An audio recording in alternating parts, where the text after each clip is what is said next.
Hello, I'm back after a bit of a hiatus in which a lot has gone on. So, today this will be a little bit of a life update from the last time that I made a video. Uh, I have a few things that went on that it's not nothing serious, but I just kind of, it's been 3 weeks since I interviewed LJ, and really, I really enjoyed actually interviewing someone rather than just creating a video by myself. I enjoy working with someone, having a conversation. I love interviewing, I love asking questions. So I would want to continue to do that a lot more. I think that that's something that interests me a lot more. Although I don't mind doing these solo ones either. It's nice to just kind of get something off your chest or uh, just build something, create something, put it out there. Hopefully, it impacts someone, as well as kind of looking at yourself through the lens of a creator is cool in terms of the content that you're creating. However, just looking outside of this and looking at the 10 videos that I have right now, it's nothing that's that amazing to me. And that's okay. It's just the beginning anyways. But I wanted to feel a little bit more passionate about it if I'm going to be completely honest. And a lot of it was because that I wanted to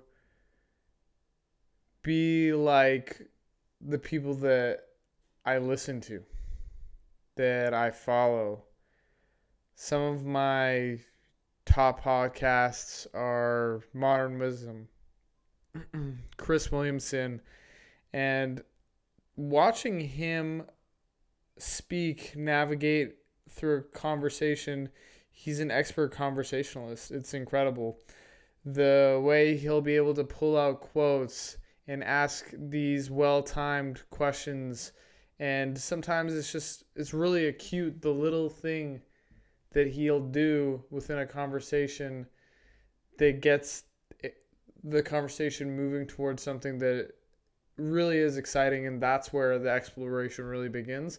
It's amazing, and I know that his ability to articulate his words is incredible, and I want to develop that as well, but I'm not quite there, and that's okay. I got plenty of time. And he even mentioned that during his 20s, he was in a totally different realm than where he would be right now. So I'm not going to stress over that. Although, what I do know to be true is that time is finite, time is limited, and your word is your bond. And I've said that I wanted to really get into this, and something's held me back. And that something is myself. I can't argue that. However, the only way to get through that is to just get back up on the horse. So that's what I'm doing right now. And I just wanted to provide a little bit of a life update because in the last 3 weeks, a lot has happened. As some of you may know, I did get a job with that AI incubator. I lost that. And what happens there is that you need to pay bills. So I needed to get something else quickly. My past has been working in sales, and specifically the door-to-door sales realm.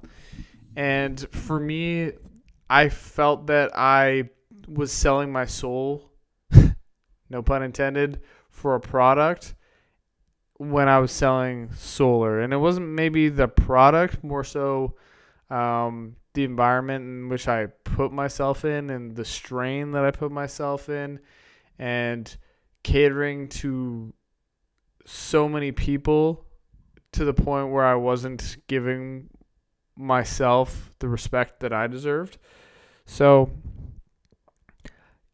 a lot was learned from that experience, and going and looking at some of these other opportunities after the whole AI thing didn't really work out.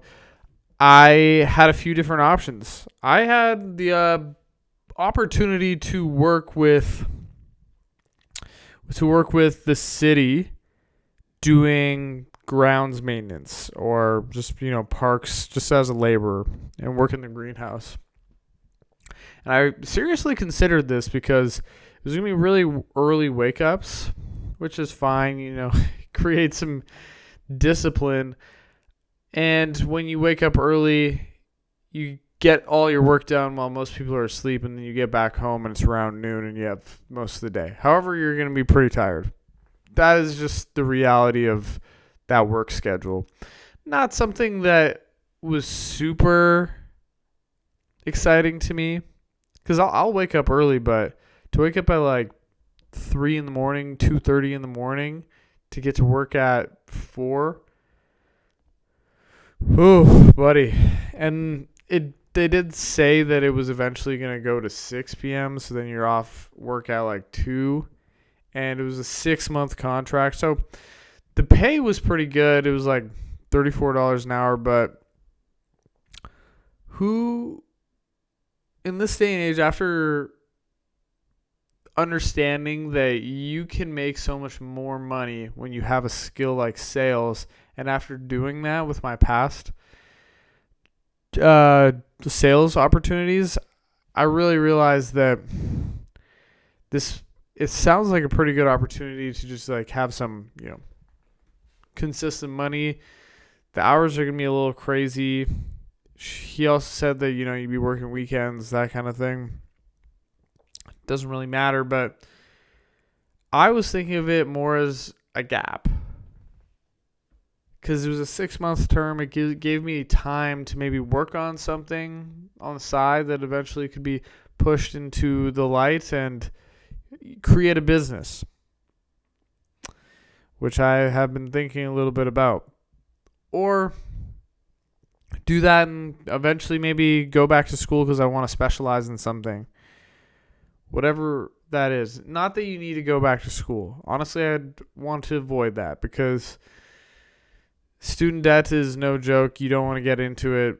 I don't have tons of student debt, but I don't like having to pay money that I don't need to pay that money to go to school again. I don't need to.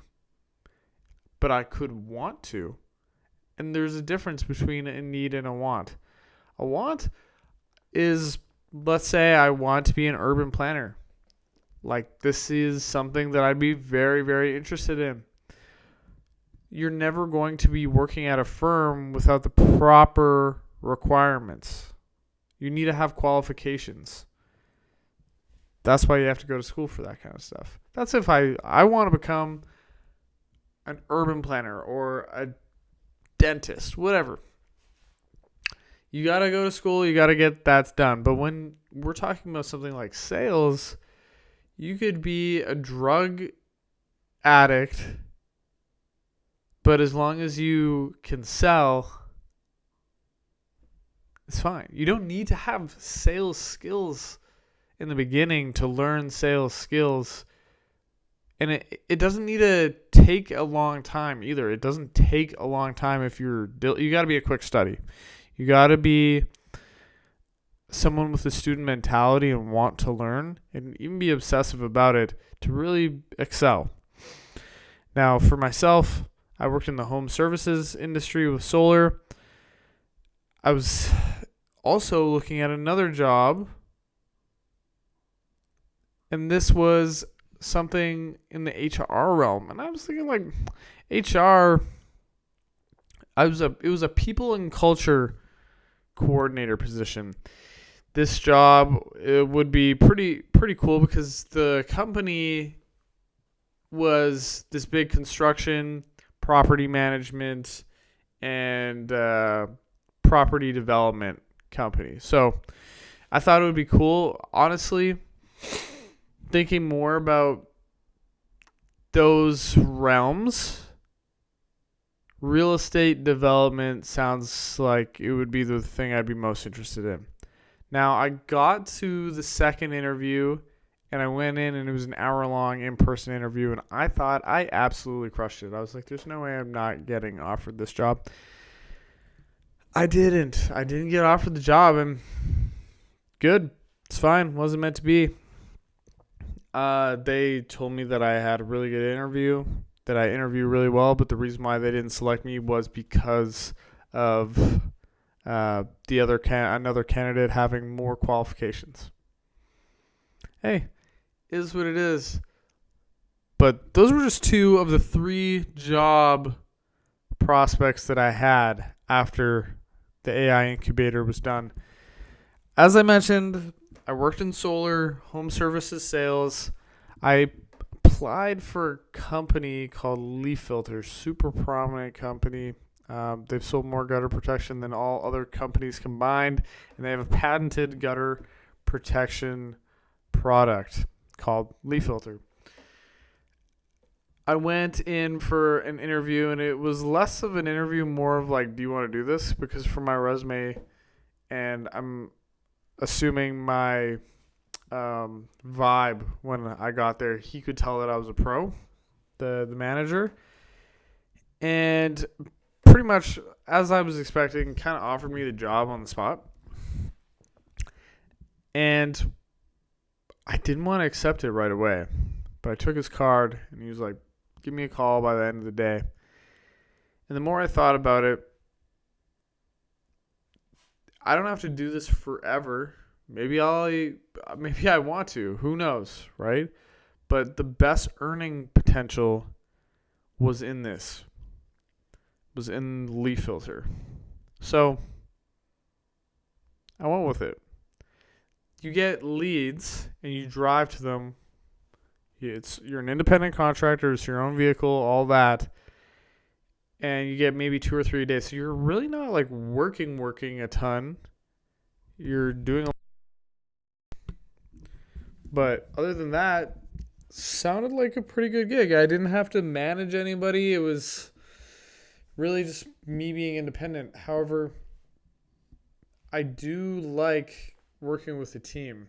And there is a little bit of a team aspect to it, but as a closer, you eat what you kill. It doesn't matter what the rest of the team is doing, really. So I decided to do it. And the week after my last video, I went into training and, kind of learned how a closer with Leaf Filter operates. A week after that was my first week of actually selling. I did some shadowing with some of the other closers. It was good because they, closed some deals, so I could kind of see how they work and what works for them and their style. First week goes by.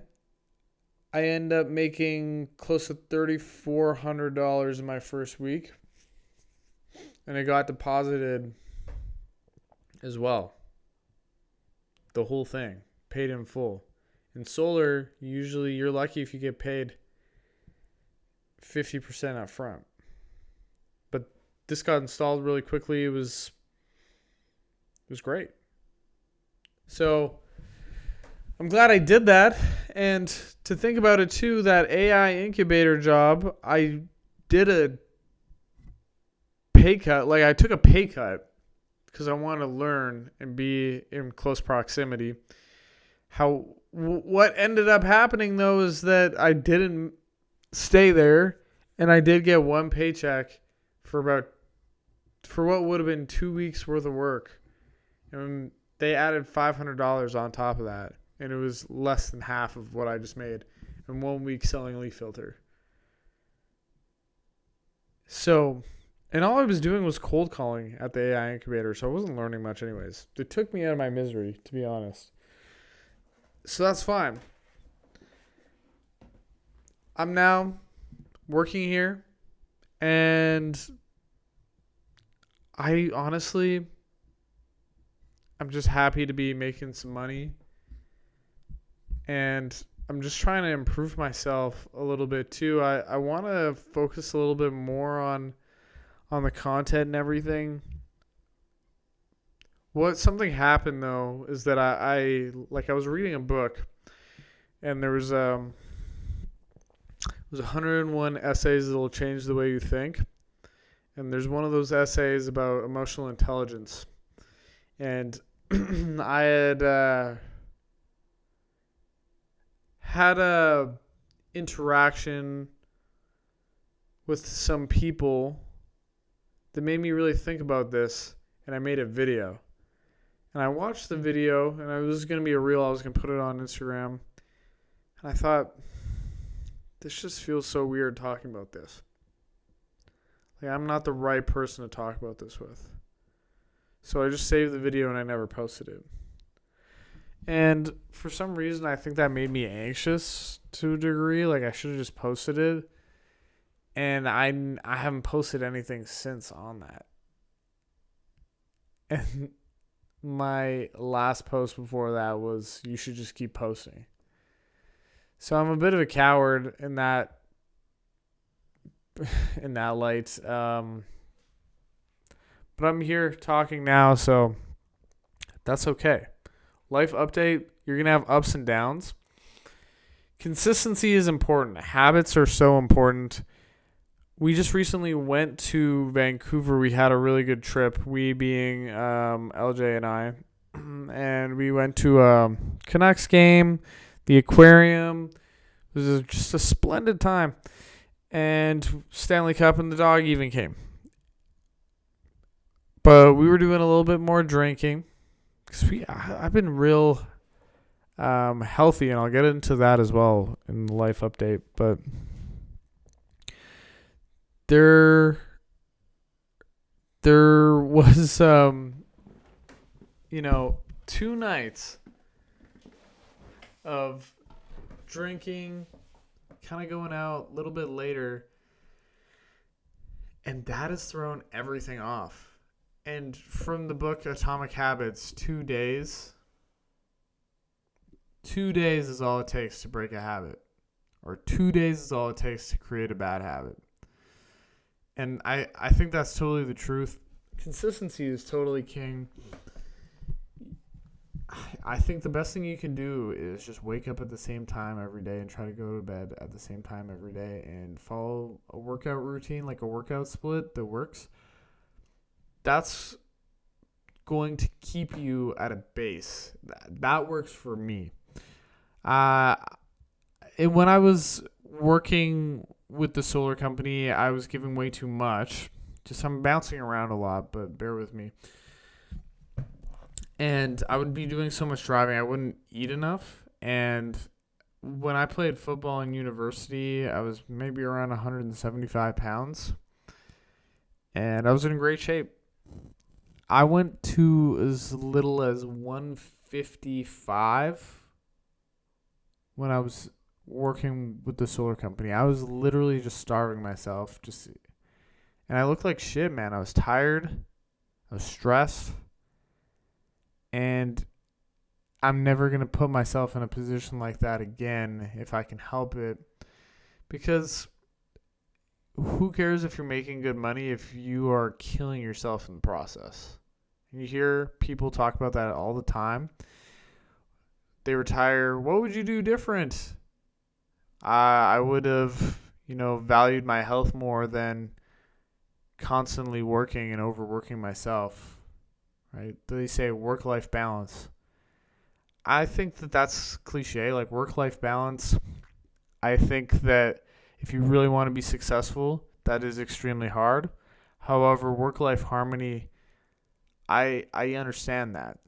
Because you can work a lot, but if you're building something, working isn't as tiring, right? Because you're building.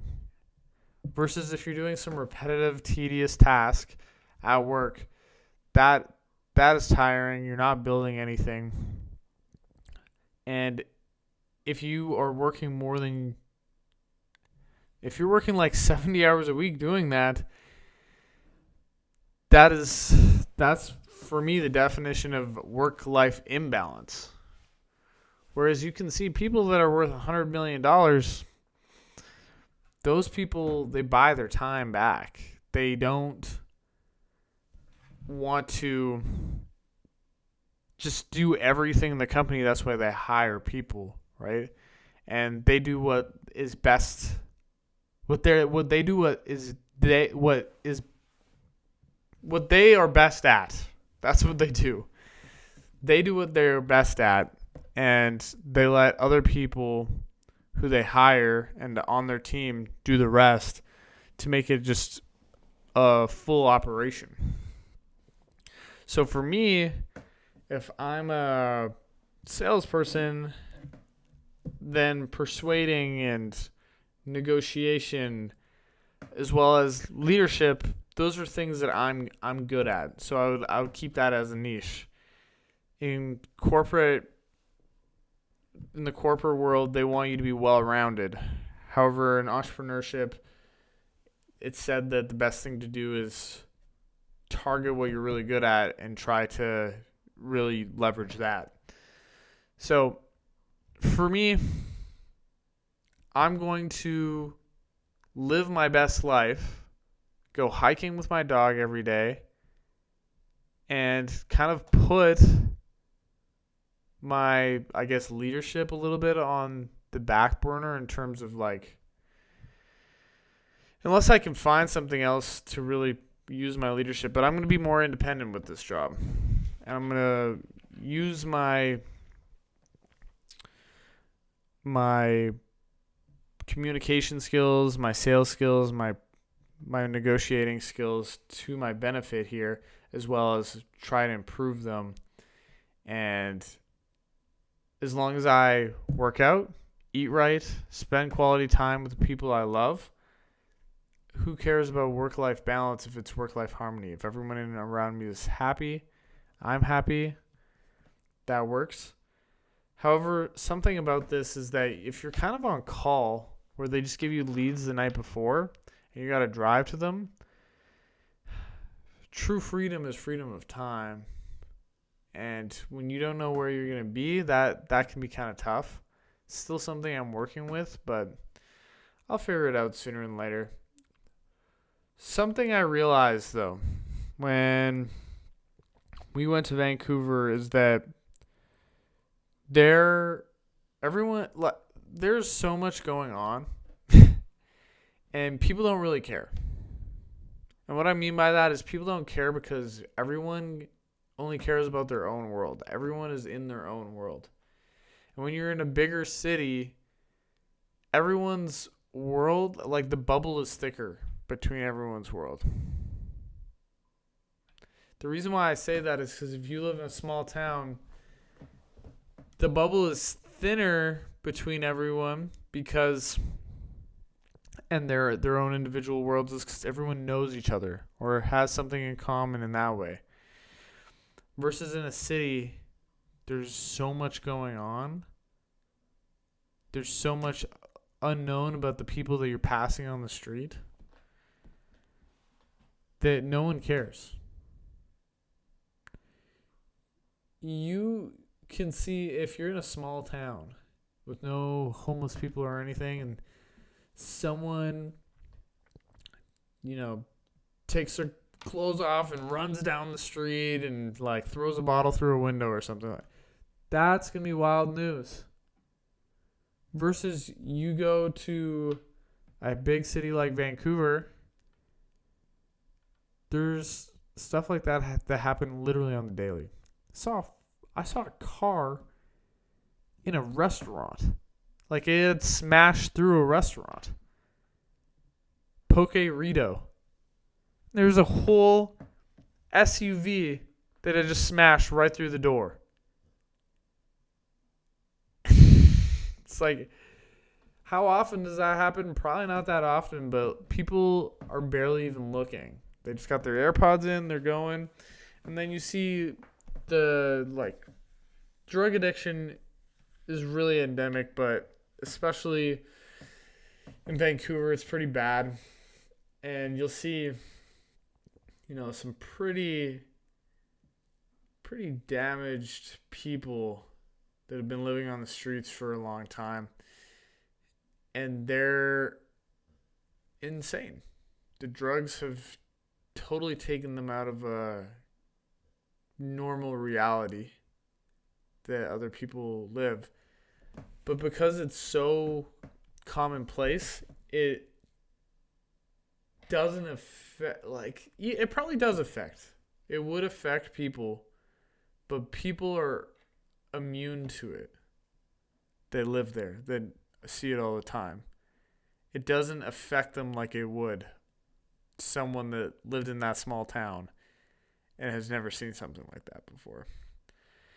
So thinking about something like this here, doing this like podcast, talking or whatever, it's all over the place. It's unstructured. I'm just talking. But what's important about this is that I'm in my own little world, but some people kind of care or might watch it. They might not even watch to this part here. But others will never watch this, never know about me. But if I were to do something in their world, I would then become relevant. Everyone is all in their own little world, and the only way to become relevant is if you have something to offer them. Whether we like it or not, life is transactional. The only time it's not is when you have unconditional love, which is usually coming from your parents or from a dog like Connor. But once something like money gets involved, then it spices up situations. And there's nothing you can do about that because money controls everything. Everything is tied to a price. However, some things are priceless, but that just means that they have sentimental value. That sentimental value to that person, it might be a car, it might be their first car. There'd be no price, or a moment. The only thing that you cannot really attach a price to is like a natural feeling that you would get from, maybe having your first child. I've never had one, but you could never pay. I mean, even with that, you could literally pay to adopt an orphan. And time, you hear it all the time, time is money. People put a value on their time all the time. People work hourly wages. People that don't even work hourly wages, they would, like a service, like a consultation is this much an hour, right? Like a lawyer. Anyway, it's been a pleasure. I'm just glad that I made one of these. I know this was a little bit of a ramble, but maybe some people might actually listen to this and enjoy it, maybe take something from it. I'll tell you a little bit more about kind of what's going on with me. I've been really trying to focus on my health as well. I've been in the gym. I'm now back to where I used to be when I was kind of playing football, about 175. I got a workout plan. Been trying to follow a diet. And it's been going pretty good because I feel stronger. I'm bigger, kind of where I was before. And I feel healthier, too. And I think a lot of that has to do with where I'm living because I go hiking every day with the little guy and all that. But another thing I did was I stopped smoking weed for a whole month. And I used to smoke weed all the time, every day pretty much. And I realized that I was just kind of doing it, and it was just a bad habit. It was just a habit more than anything, and I didn't need to do it anymore. And it gave me a lot of mental clarity, uh, not as much brain fog, and I was able to, I think, focus. From what I observed, I believe I focused better during the start of this new job with Leaf Filter, which allowed me to have that $3,400 first week. If I was smoking weed, could I have still hit that number? Probably, maybe, who knows? Regardless, I do think it helped me. You're waking up in the morning, not as groggy. I can attest to that. Definitely feel that way. Dreams, having like good dreams too. I think that is a sign that your brain is functioning properly during your sleep. So that's been good. The other thing, as well as um, trying to, with this new workout plan and diet, I was trying to get bigger, so I was drinking a lot of whey, like protein. This was giving me rashes on my neck. It's giving me rashes on my neck. My throat was becoming raw. I was getting bad acne. And this is probably the worst one, is that I was like gassy, like it was just not good. You don't want to be gassy all the time or anything like that, even if it is for the gains. So really started doing a little bit of research on it, and I realized like, oh, this is got a lot to do with probably the whey intake. So I've kind of tried my best to eliminate whey in dairy, and that's so like no yogurt or protein powder. I'm only like, I got vegan protein powder and milk, that kind of stuff. Protein bars. Went and got like some plant-based protein bars. And I feel a lot better. My skin cleared up a lot. I've dealt with acne pretty much my whole life, and my skin got a lot clearer once I started doing that. So, what I took away from this would just be really listen to your body and how you feel. And willpower to get rid of something out of your life will actually give you a feeling of accomplishment and confidence when you start seeing the results of taking that away. Goes for the weed, goes for the whey, and adding some of those good habits like working out and just being on top of the diet. That's things that I need to continue on and do. But anyone can do that. But if you break that cycle like I kind of just did in Vancouver, it's going to be harder to come back to. And these are all things that you can learn in Atomic Habits, which is a great book. Well, everyone, thanks for listening. If you did, I enjoyed this, just kind of getting something off the chest. I haven't really been on my content grind like I said I would. But hey, I did this, so